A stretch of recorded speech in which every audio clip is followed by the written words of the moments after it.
quiero que usted me acompañe en esta hora al profeta Ezequiel. Gracias, mi hermano.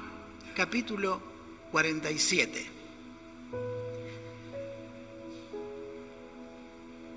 Aquí vamos a encontrar algo que el profeta no dice qué le dijo a él, únicamente lo está relatando y compartiendo algo que estaba pasando.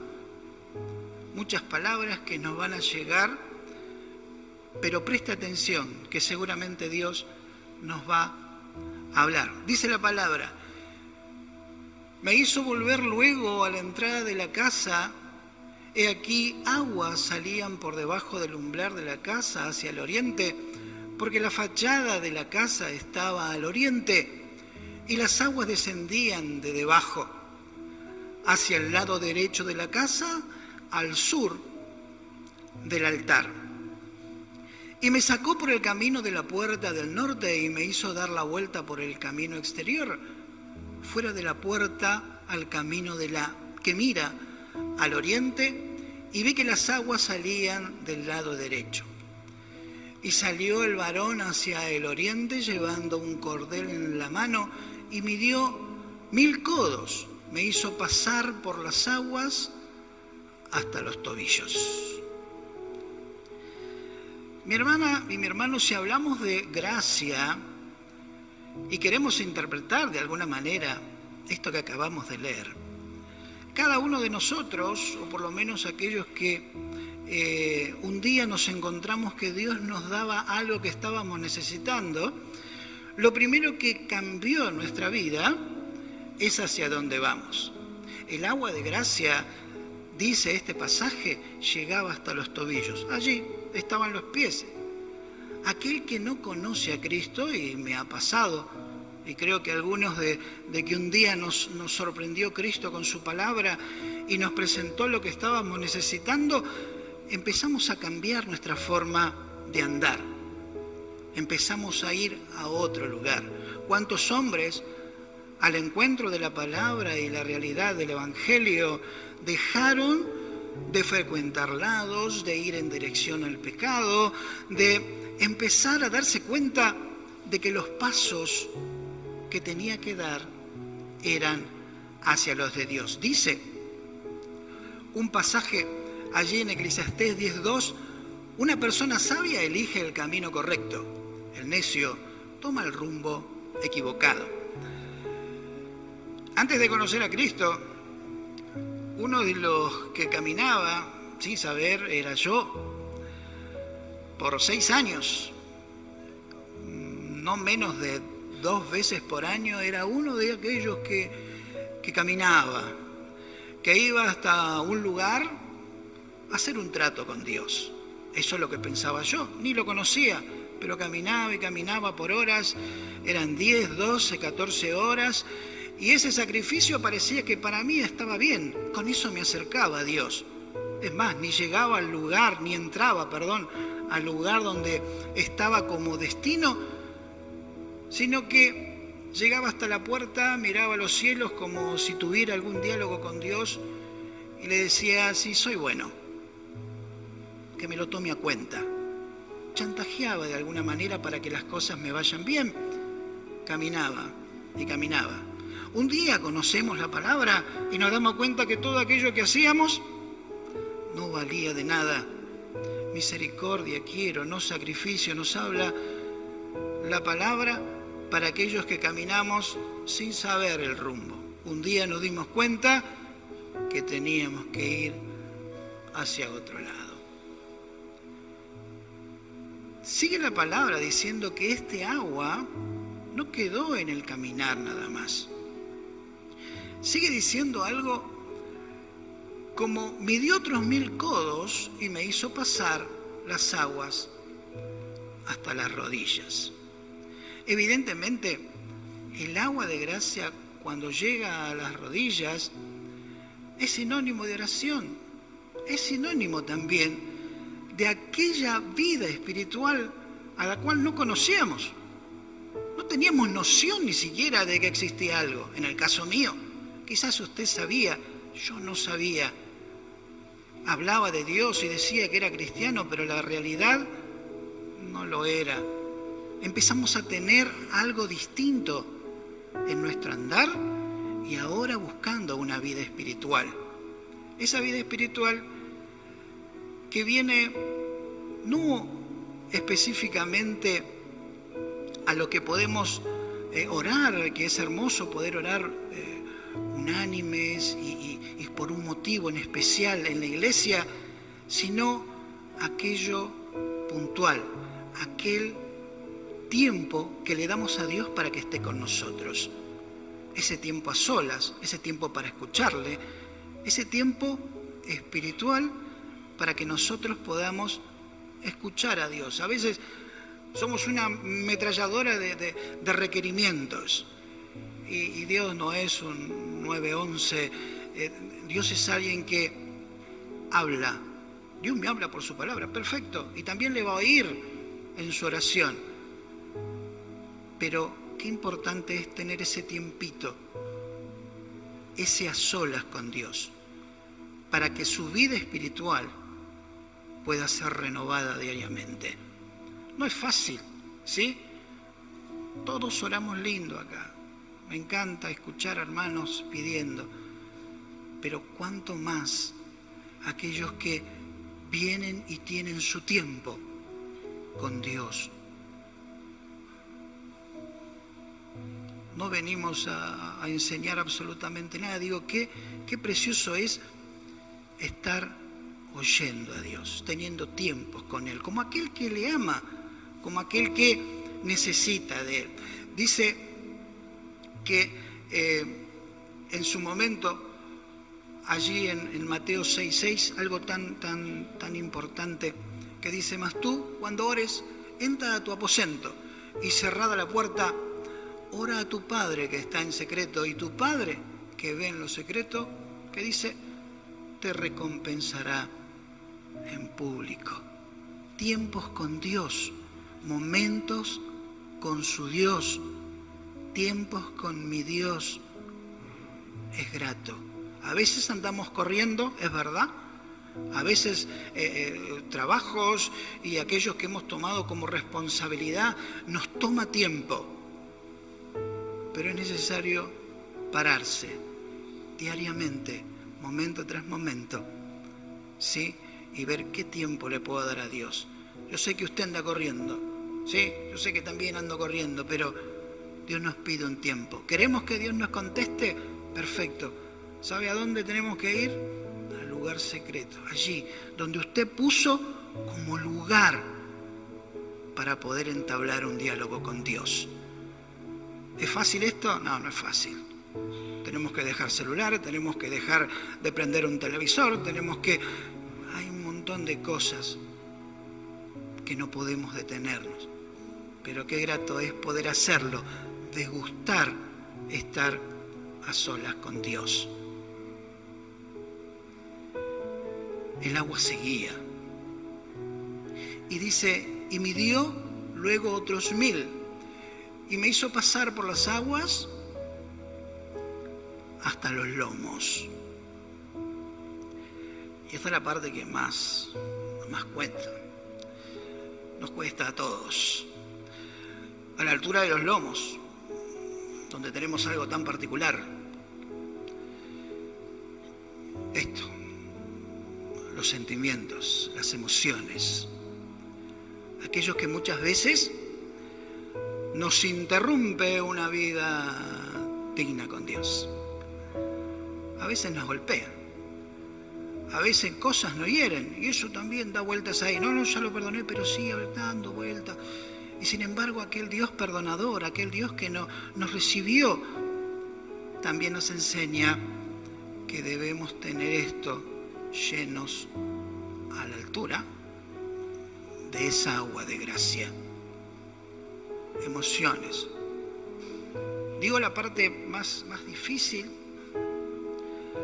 y porque en todo momento hay situaciones que nos cuesta. Antes de conocer a Cristo, alguien se había portado muy mal con mi familia. y uno era bastante temperamental. Había prometido hacer daño a esa persona y lo iba a hacer. Y me encontró Cristo en el medio. Y ahí me habló y me perdonó, pero eso todavía estaba ahí. Pocos días hacía de haber conocido a Cristo y de conocer de su misericordia, y me encontré con esa persona a la que había prometido hacerle daño. Y lo miraba y contaba los pasos porque se acercaba, y yo luchando en mi interior, ahí adentro. ¿Qué hago? ¿Hago lo que le dije a Dios que iba a hacer o hago lo que prometí que iba a hacer? Contaba los pasos, créame. Y eran eternos. Y llegué cara a cara a ese hombre y lo único que pude decir es que Dios le bendiga. Pero no quedó ahí. Del otro lado me contestó: Dios te bendiga. Dios había tratado con él también. Emociones que golpean y están ahí molestando, pero Dios acomoda las situaciones. Dios tiene la posibilidad de, si lo dejamos entrar, empezar a acomodar las piezas que están rotas, que nos sirven. ¿Cuánto molesta muchas veces el perdonar? Y sí, entramos en el camino del Señor y a veces hasta muy cercanos por ahí no hacen lo que a nosotros nos hubiera gustado que haga. Pero, ¿sabe? Alguien íntegro, alguien que supo pedir algo que me pareció asombroso porque no lo había visto en otro lado. David llegó a pedir, Señor,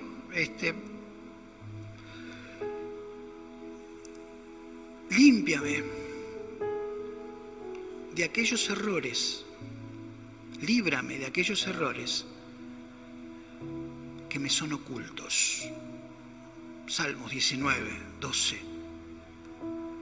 Parece ser que podemos llegar a errar el blanco, podemos llegar a cometer irregularidades o infracciones, pero aún sin darnos cuenta. Y sin embargo, un corazón íntegro como el de David decía: Señor, líbrame de aquellos pecados que me son ocultos.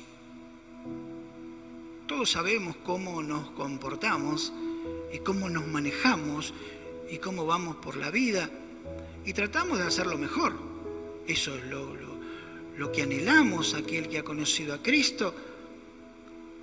Pero sin embargo, este hombre pidió por aquello que estaba oculto, por aquello que no se daba cuenta. Grato es saber que podemos tener limpieza de parte de Dios y un cuidado especial por aquello que nos va a molestar. Pedro allí decía: que tu oración no tenga estorbo. Pareciera que las oraciones de las personas pueden llegar a frenarse o que Dios no las recibe de la manera que las tendría que recibir.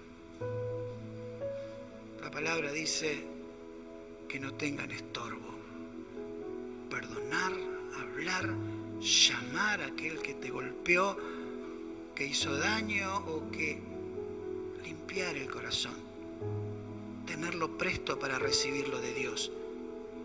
Que el agua llegue a manejar tus sentimientos, a limpiarte el corazón, a poder darle lo que te pide Dios. No te pide tu sacrificio, te pide tu corazón. Dame hijo mío, tu corazón. Y después dice que sigue el agua subiendo. Parece que no queda ahí. Y dice, y sigue midiendo otros 1000.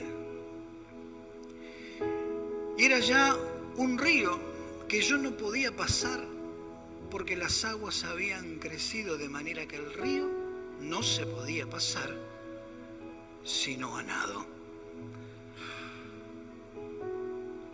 Vida espiritual. ¿Cuántos saben nadar acá? Bien. Delfines. Cuando uno nada, no hay contacto con el suelo. ¿Sí? No hay. Evidentemente, todo aquello que nos vincule a este mundo o a la tierra o lo que sea, pareciera que lo que pide Dios es que se nade. Después tengo que aclarar unas cositas, pero podemos llegar a tener una vida espiritual maravillosa, digna. Dios te llamó primeramente para que nades, para que estés moviéndote en esta agua de gracia. Mi hermana, mi hermano, habla de 1000 codos. Midieron 1000 codos. Algunos dicen que son 500 metros, otros 530. Evidentemente había una distancia entre cuando el agua estaba a los tobillos, a la rodilla, a los lomos y cuando tenía que nadar. Hay un tiempo. Ojalá pudiera Dios decir, bueno, a partir de este momento que me conociste, tu vida sea espiritual de sobremanera. Pero evidentemente hay tiempos que tenemos que hacer, que tenemos que animarnos ante la invitación de vivir una vida caminando hacia el lugar donde antes no íbamos, a lo de Dios. Tener una vida de oración, una vida espiritual y animarnos a más. Puedo decir que estuve en todos.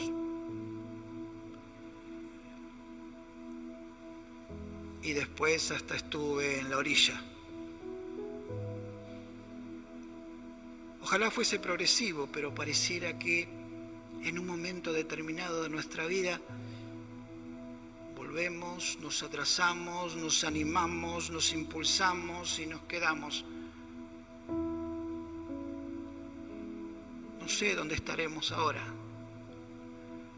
pero no olvide mínimamente que el agua tiene que llegar a los tobillos, que siempre camine hacia lo divino y hacia lo de Dios, que tiene que tener una vida espiritual. Hace poquito me mostraba mi esposa un video y me llevó a pensar algo tan particular que por ahí a usted también le llegó, pero quería compartirlos. Dice que había una muchacha con una taza de café y de pronto la empujaron y se le derramó el café. La pregunta que hacía el que presentaba esta historia era: ¿por qué se le derramó el café? Los que estaban oyendo rápidamente dijeron: porque la empujaron. Aquel que presentaba la historia decía: derramó café porque era lo que tenía adentro, la taza. Es muy difícil que durante todo el peregrinar que usted y yo vamos a tener en el camino cristiano, no haya alguien que nos empuje, pero que lo que se vuelque de nuestra vida nos marque, nos enseñe qué tenemos en nuestro interior. ¿Me está entendiendo, mi hermana, mi hermano? Te van a empujar, te van a pechear, va a nadar, pero qué grato es saber que si hay algo que se derrama, sea la misericordia, sea la palabra. Y aunque por dentro quisiéramos decirle varias cosas, usted bendiga. Porque para eso lo llamó Jesús.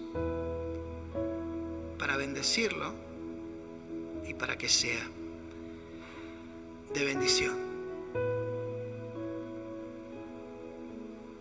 Para nadar. Para eso lo llamó. Quiera Dios que esto que está escuchando, esto que usted pueda meditarlo en su cabeza, pueda tener un final hermoso. Decirle: Señor, me animo. Quiero nadar, me está costando, todavía estoy con el patito, pero quiero nadar. Para eso me llamaste, para tener una vida espiritual plena. Y si por ahí, como me pasó alguna vez, volver a la orilla, animarme a entrar al agua de gracia y bendecir. Para eso le llamó al Señor. Dios le bendiga grandemente.